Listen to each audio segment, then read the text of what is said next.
The following is a presentation of SC State Athletics. After a 3-game road trip and an open week, the South Carolina State Bulldogs are finally in Orangeburg to play the 2023 home opener against the Citadel Bulldogs. Now, the Bulldogs have only played 3 times prior, the Citadel having won all 3, that last one coming in 2001. The Bulldogs of Charleston are coached by Maurice Drayton, a former Buddy Pough and South Carolina State assistant. Now, both teams have struggled offensively, and confidence and points will make a difference in which Bulldog team will walk away with perhaps their first win. Whose O is going to go? We're about to find out. Coming up next on the Buddy Pough Show.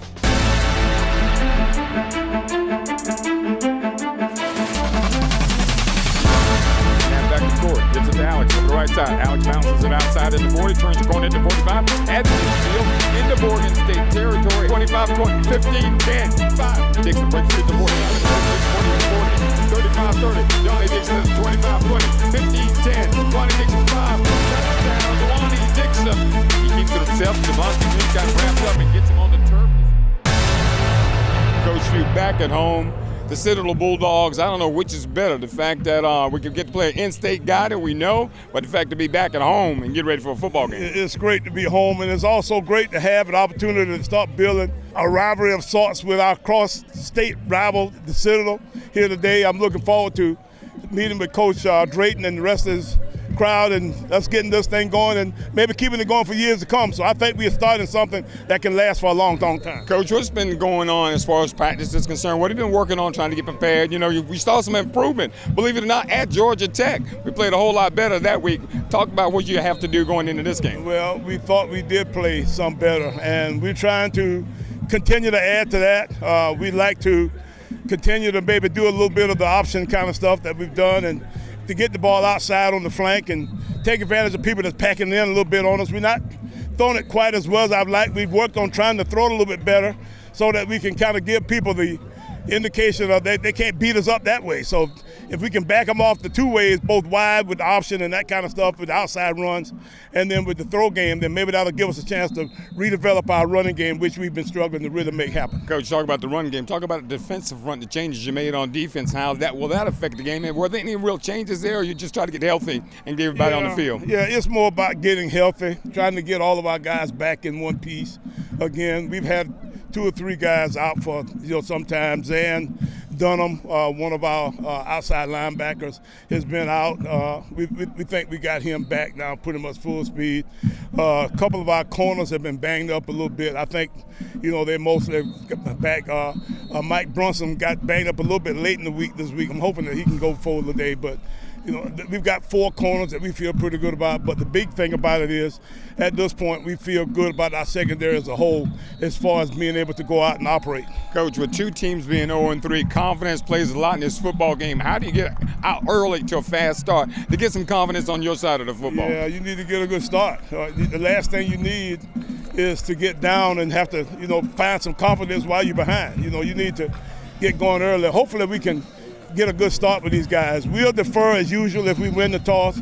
If we don't win the toss, that's been a good way for us to get going too. So, between the 2 different directions, let's see if we can make this thing happen early. If that be the case, then I think that gives a chance to get a good hot start. Key to the game, Coach, more what you do than what they do? Yeah, it's that way. We need to be able to play the option. We got to do a good job of tackling. They individualize your tackling skills and make you fundamentally sound that way. Hopefully we can make that happen, and then offensively we got to be able to run football. All right, Coach, best of luck this afternoon. Thanks a bunch, Ernest. Maxion Cobb will be kicking off for South Carolina State from left to right. High end-over-end kick, and this is going to be Romello Jones at the 5, at the 10, at the 15, at the 20, across the 25, up to about the 26-yard line. Nick Brown in the game at tight end, so 2 tight ends for the Bulldogs, all receivers tight to the line of scrimmage. Back to pass, they flared out in the backfield. This is Juwan Howell on the corner at the 25. Howell gets the first down up at the 30-yard line. Wide sides to the quarterback's right. Corey rolling to the left. Corey looking. Corey throwing. Got a man out there. It is caught. Richard Bailey first down up at the 42-yard line. Nice toss and catch. Tony the H-back to the left. Corey back to pass, looking right. Corey looking long. Pump fake, now going long. Got Justice Smith-Brown out there. He caught. Was he inbounds? Yes. Touchdown, South Carolina State.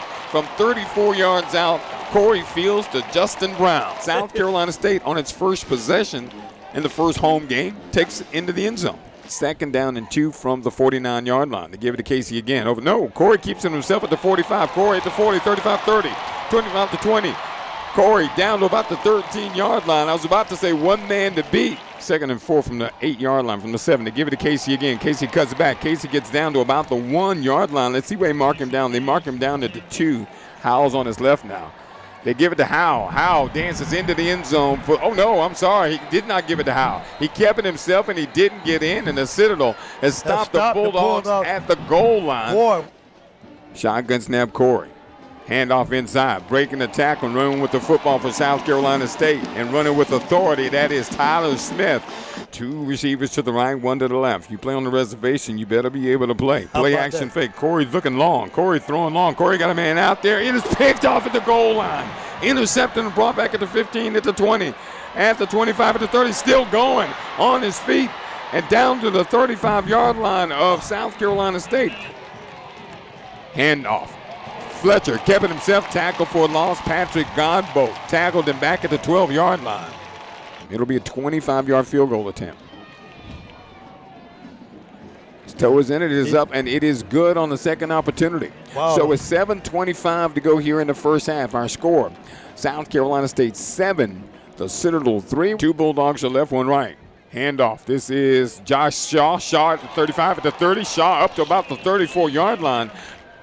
Shotgun snap, here comes pressure. Corey steps up, throws it out. It is caught. Keyshawn Toney at the 49-yard line into the Citadel territory. Shotgun snap to Corey. He's looking right, throwing right. Got a man out there caught at the 10-yard line. Keyshawn Toney breaks the tackle. Coney reaches into the end zone for the score. Keyshawn Toney with a huge individual effort. Bill Hamilton, after he caught the football, was not going to be denied. With 38 seconds to go here in the first half for a score. South Carolina State 14, the Citadel 3. Shotgun snap, play action fake. Corey's looking long. Corey's throwing long. Got a man out there caught. Nigel Johnson down at the 5-yard line with 14 seconds to go. Shotgun formation, Corey Fields. Roll into his right, flips it out there. It is caught, tackled down at the 3-yard line. 2nd down. Fields is tackled down. That's the end of the first half of player score. South Carolina State 14. The Citadel 3. All right, Coach, we started this one about as well as we've started any football game. You take the first possession, go right down the field and get it in the end zone. Yeah, we got a stop on defense. Actually got 2 stops on defense because we ran into the punter the first time around. They got another set of downs, but we eventually got them stopped, and then our offense got on the field and drove the football down the field. It was good. We had a couple 3rd down conversions. We got tested some in that first drive, so it was good to see us convert and get the football down the field and get it all the way in the end zone. Got a little concerned, Coach, when the score is just 7-3. Of course, the Citadel eventually got on the board, but their defense really stood tall and really challenged your offense, and getting that stop at the goal line kind of opened some eyes. Exactly. We still can't quite find sometimes the big rush when we got to have a yard. And that's got to be one of the big issues we got to solve during our next 2-week break. So we are off again next week. That gives us a chance to kind of get in there and work on this deal so that we can be prepared to deal with that Virginia-Lynchburg and into Tennessee Tech and then into the conference. Let me kind of get into your mind a little bit, Coach, from the standpoint of thinking, talking about getting that 1 yard. You were very determined to run that football in the end zone. I know there are other things that you probably could have done down at the goal line to get it in the end zone, but it seems like you were saying to yourself, look, we got to figure out how to get this thing blocked and get in. We do. And first off, we got to drive the football in the end zone and be able to just use it. Just be able to drive it for a 1 yard gain. But at the same time, you need to try to figure out how to get a little diversity in your deal too. So we had another play for the 4th down play, and it was wide behind open, and we didn't execute it. But our freshman running back, they can really play, but they can really be freshmen sometimes too. So when you get a freshman with an audible and a lot of stuff going on, you don't know what might happen. We ended up with a train wreck back there with 4th down.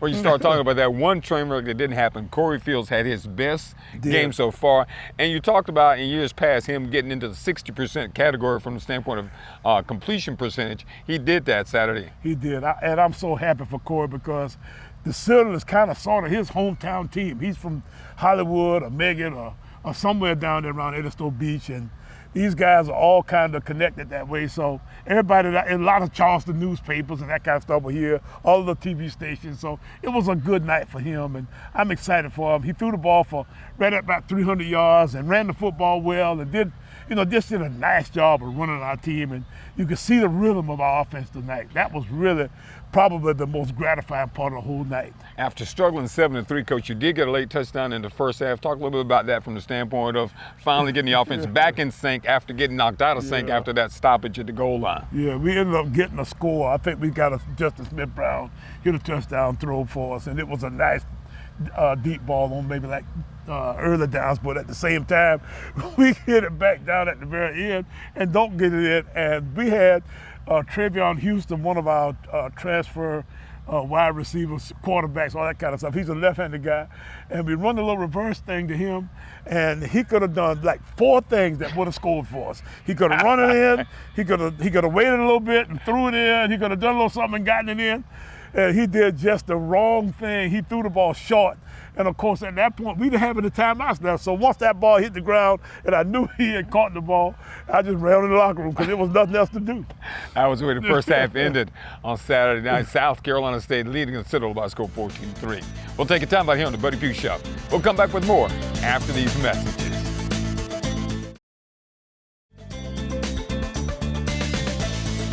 All right, welcome back to the Buddy Pough Show. It is that time for the Prisma Health Injury Report for the Citadel football game. And Coach, I venture to say there were not many injuries coming out of this ball game. We're getting kind of healthy. We got most of our guys back during the break between the Georgia Tech game and this game. So Justin Smith-Brown, who had been down with an ankle injury, high ankle sprain, I think he's starting to get close to 100% now. And then Jordan Smith from Columbia is also getting close to being back 100%. So he had a couple of nice runs today and did some nice things after some catches. So I'm thinking he's about there. Now Dallas Ford? And then Dallas Ford is coming back to play a little bit. He got a little bit of a knee deal, but he's going to try to play through it for the rest of the season. And then at the end of the season, he's going to try to do some surgery to it. But at the same time, he's about as well as he's going to get now. So we're going to try to see if we can get him in there a little bit and get him going. So that's pretty much it for our injury report. All right, that's the injury report for the Prisma Health Injury Report for the Citadel football game. It's now time for the Sack to Give Back program, sponsored by Food Lion. Of course, we appreciate the folks at Food Lion. For every sack the South Carolina State defense gets, they give 1,000 meals to needy families. Unfortunately, we haven't been a good contributor to that because for the second week in a row, Coach, we didn't get a sack. We didn't get another sack? We didn't get a sack. Oh, gosh. We had some tackles for losses, but no sacks. No sacks. Well, we're going to try to see if we can get that straight for next week, so hopefully we get that down. All right. I want to thank Food Line for the Sack to Give Back program here at South Carolina State. We're going to take another time out here on the Buddy Pough Show. When we come back, we'll have more after these messages.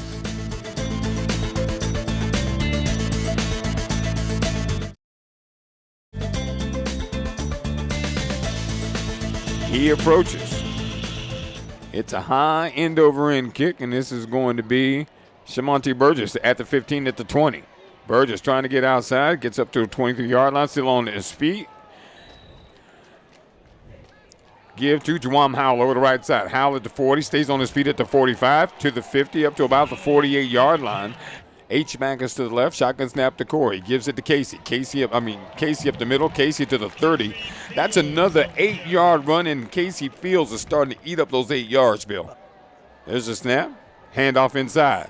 Getting the first down, spinning is Juwan Howell. Gets to the 25-yard line. I'm sorry, that's Casey Fields. Shotgun snap to Corey. Play action fake, looking long. Looked right, now throwing left. Got a man out there. It is caught, but is he out of bounds? No, touchdown. He got the 1 foot down. Our score, South Carolina State 21 to Citadel 3. Play action fake, Corey. Flips it out to Tyler Smith. Catches it at the 10. Tackled down at the 8-yard line. That's another Bulldog first down. Jordan Smith, high snap. But he gets got it down, through. and Gavin gets it up. And it's good. Got it through. 22-yard field goal for Gavin Zimmerman. And with 4 minutes and 36 seconds to go here in the third quarter, our score, South Carolina State 24, the Citadel 3. They snap it back to Corey. Option to the right. End around. Handoff at the 25, at the 30. Making a man miss. That was Jordan Smith. What a run on the end around. Jordan Smith faked the kid out of his shoes. Shotgun formation for Corey Fields. Fields play action fake. Corey throwing it out. Keyshawn Toney catches it at the 45, makes a man miss at the 35, down to the 30. Toney going up the field. Toney not out of bounds yet. And now they get him out of bounds at the 33-yard line, but they never got him on the ground. Boy, He's next level, Bill. Shotgun formation for Corey. Back to pass. Here comes the blitz. They throw the screen. It's caught over there by Tyler Smith. Smith gets the first down at the 15, makes a man miss at the 10, 5, down to the 1-yard line. What an individual effort by Tyler Smith, but a great play call and great execution by Corey Fields. Bulldog first down. Shotgun formation for Corey. Handoff inside, and here we go again. They struggle and push into the end zone for the score. With 11:11 to go here in the ball game, our score: South Carolina State 31 to Citadel 3. Washington back to pass, and just like me and Bill said, we're going to run the ball. He throws it for a first down. 18-yard pickup up at the 40-yard line. Shotgun snap. Andre throwing it. It is intercepted at the goal line. At the 10. And out of bounds and tackled down, and the penalty marker will go down. And Underwood, long snap, back to pass, throws a little screen out of the backfield. Is that Cooper Wallace? It runs like Cooper Wallace. Let's see. Underwood rolling out, back to pass, looking long. Has a man on the wheel right. That's Cooper Wallace. Cooper Wallace breaks the tackle at the 20, at the 15, at the 10, at the 5. Like Cooper Wallace touchdown. Wow. The Citadel. And so with 2:16 remaining here in the ball game, our score: South Carolina State 31, the Citadel 10. And Andre takes the knee, and that's going to do it. And count it down as Buddy Pough will get his first win of the season.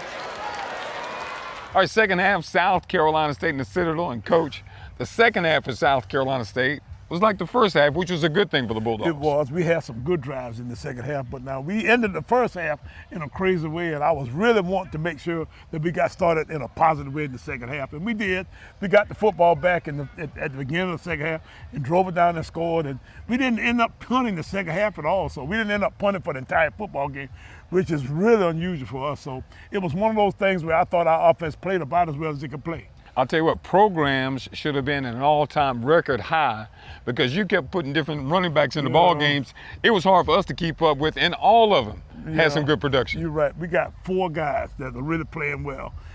We got the Howell kid from Mooresville. We got the Fields kids from Beaufort. The Fields kid from Beaufort. And those guys were in high school last year, this time. And then we got Tyler Smith and Josh Shaw. Those guys were both red shirts last year, so they're both back with 4 years remaining. So I'm gonna be honest with you. I don't know which one of those guys I like the best in some cases. I'll tell you what, you go 5 deep because Deonte Dixon got into the ball game and he played well last year. He did, and we've got another Tyler Smith out there somewhere in the weeds that we got, kind of stuck around somewhere that I think is also a really good player too. So all those guys, we got 6 of them, I think, are really good football players. Coach, on the defensive side of the football against the Citadel, I thought you really kind of came of age. You got Zan Dunham back, and he played a big role in his first ball game back coming off injury. You're right. I was happy to see Zan get back out and make some plays out there. And he's a little bit of a hybrid kind of guy anyway. He's almost a linebacker, but he plays like a defensive back, and he's got real good shape with him. He's got a little bit of quick twitch skill, kind of that kind of stuff. So the guy's a real athlete. And then you go and look back in the back end, I thought Jalen Evans had one of his better games. He had some option individual tackles on the pitch guy and that kind of stuff that I thought, were good. And then our corners played fairly well at times. So we didn't give up a big ball, although we had an opportunity or two to give up some big balls. And then at the very end, we let a guy get out in the end, and one of our defensive backs couldn't quite decide whether he wanted to attack the ball or whether attack the man. He kind of did a little bit of both and didn't do neither. And at that point, that he ended up with they ended up with a score out of that deal. But if it hadn't been for that, then we would have shut them out in the second half, which would have really been a nice prize for our defense. Special teams. You didn't punt the football, and Gavin Zimmerman made all his kicks. He did. Gavin did. We had a couple of leakage problems early in our PAT protection, but at the same time, he kicked it right on through there. Gavin's getting to be pretty good. I'm excited for him. And, inside about 40 yards, maybe 45 yards, he ain't bad. So I'm excited for us and the fact that we got pretty good kickers, both of them. All right, Bulldogs win it 31-10 over the Citadel. We'll take a moment here on the Buddy Pough Show. When we come back, we'll tell you what's up next for your South Carolina State Bulldogs on the Buddy Pough Show.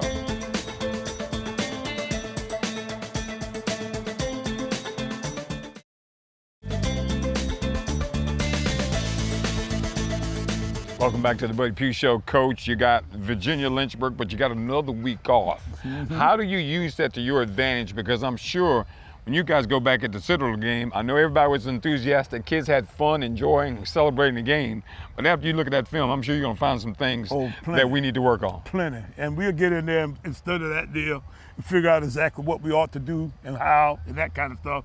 But at the same time, it gives us a chance to refine our offense some and defense too. And maybe find a way that we can get a little bit better so that we can get ready to really get tough, by the time we get to the conference. We 3 weeks off now from the conference. We go home for a week right now. We vacant for a week. We got a bye week, and then we go Virginia Lynchburg at home and Tennessee Tech here at home. And then after that, then we go into the conference. So we got our work cut out for us down the road a piece. So we really got to get our stuff together. And now's a great time with some enthusiasm to go back and go to the drawing board, because it's a lot easier to improve with a win than it is sometimes with a loss. Talk about Virginia Lynchburg coming up, Coach. They weren't very good last year, but they've been improving. They improved, play us hard, and I'm sure they're going to play hard coming in Orangeburg. I'm sure they will, and we'll get ourselves ready here, to try to see what we can do against them. And it'll also give us opportunity to kind of really work on the things that we do best, in our offense, and kind of lean on those things and kind of maybe either get better at the things that we don't do quite as well, or leave them alone. We need to figure that out. So we need to get ourselves to the point that we get ourselves refined to the point we know exactly what we're doing and when we're doing it. All right, that's going to be the final word here on this edition of the Buddy Pough Show. South Carolina State getting the win 31-10 over the Citadel. We hope to see you in 2 weeks when South Carolina State takes on Virginia Lynchburg at the Oliver C Dawson Stadium, Willie Jeffries Field. And of course, next week, right here on Watch Fox 57 on the Buddy Pough Show.